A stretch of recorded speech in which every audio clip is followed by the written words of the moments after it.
7 hotdog mo, tara gawin nating 99,000 yan in 1 year. O, bongga, di ba? Okay, pero bago yan, comment ka naman sa baba kung taga saan ka. Malay mo, ikaw na yung susunod natin na mabigyan ng libreng electric hand mixer. Paghanda tayo ng lalagyan, tapos pagkahanda, maglagay tayo dyan ng harina. Kahit anong klase ng harina, pwede mo gamitin. Katulad ng bread flour, all-purpose flour, cake flour, ganun.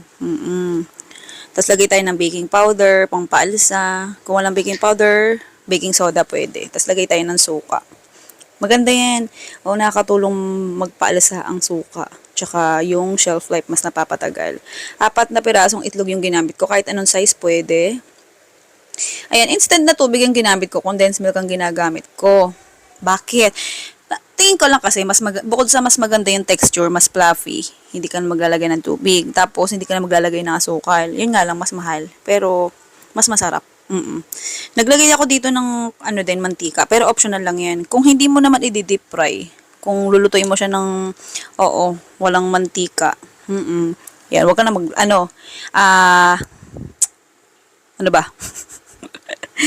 Kung tuyot mo siya lulutuin, direkta mo lang sa lutuan. Ayan, okay, lagyan mo mantika. Pero kung i-deep-fry mo, optional lang. Gulo, no? Intindihin mo na lang. Okay, para ka lang nangapit bahay. Ganun, nagets mo ba? Okay, sa itlog, sa itlog tuloy. Sa hotdog, ayan, mas malaki to sa pinaka-regular size, ha. Tapos, ang flavor nitong hotdog na ginamit ko, cheesy na, na maanghang. Oo, ito kasi nabili ng asawa ko, pero hindi ko sure kung gusto nyo, bala kayo. Kaya may pagka-spicy yung flavor nito. So, ayan, kung baka may marinig kayo, nagngangaw-ngawan. Ayan, yung mga anak ko kasi naglalaro. Yan yun na. Ganyan talaga ang buhay nanay. Okay. Tapos, ayan, binalot namin ni Esha sa harina yung hotdog na hiniwa natin. Oo. So, bakit ginagawa? Yung iba hindi ginagawa to. Pero kasi sa akin, ito yung effective sa akin. Ito yung mas gusto kong ginagawa. So, kasi, ba't ba ginagawa ite? Kaya ako binabalot siya ng harina kasi may mga times kasi dumudulas.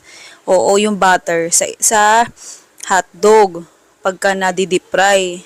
So, para hindi humiwalay, kailangan mo siyang, ayan, ipagulong sa harina. Yung iba, ini-steam muna yung hotdog bago ipalaman. Sa akin, direkta na. Iluto naman na yan eh. Oo.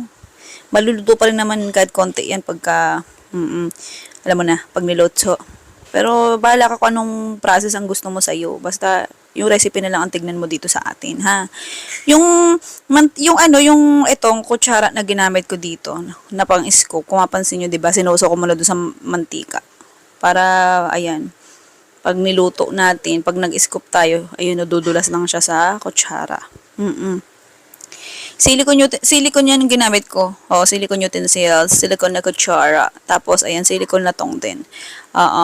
Available nga pala yung silicone tong natin sa main page, sa Foodie Bar. May live selling tayo dun. Nagla-live selling na rin ako sa Chef Eden. Sa Facebook yan. Okay.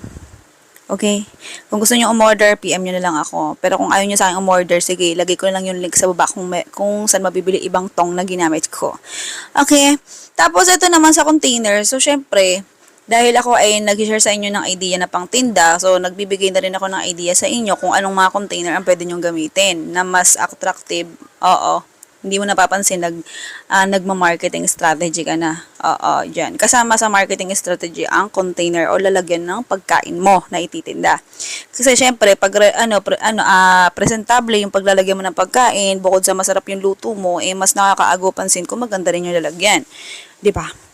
So, kung gusto mo malaman kung saan mabibili itong lalagyan na ginamit natin dito sa recipe na to, ayan, tignan mo na lang yung link sa baba o kaya sa screen. Ganun lang. Bawat container, merong 7 pieces. Medyo malalaki yung pagkabilog niyan, don't you worry. Pwede mo rin gamitin sa mga putlong to. Sa mga corn dog, yung gantong container. Binigyan lang kita ng idea. Okay? Yan, ganyan itsura niya. Ang sarap nito. Promise. Actually, yung kinamit ko nitong butter. Butter to nung fluffy na pancake ko. So, yan, nilagyan ko lang ng palaman. Niloloko ko lang kayo. Charot lang. Okay, bali pinakita ko lang sa inyo kung ano yung pwedeng gawin dun sa recipe natin. So, ito na yung listahan ng recipe kung paano kikitain yung 99,000. Okay, sige na, goodbye, good luck. Love you.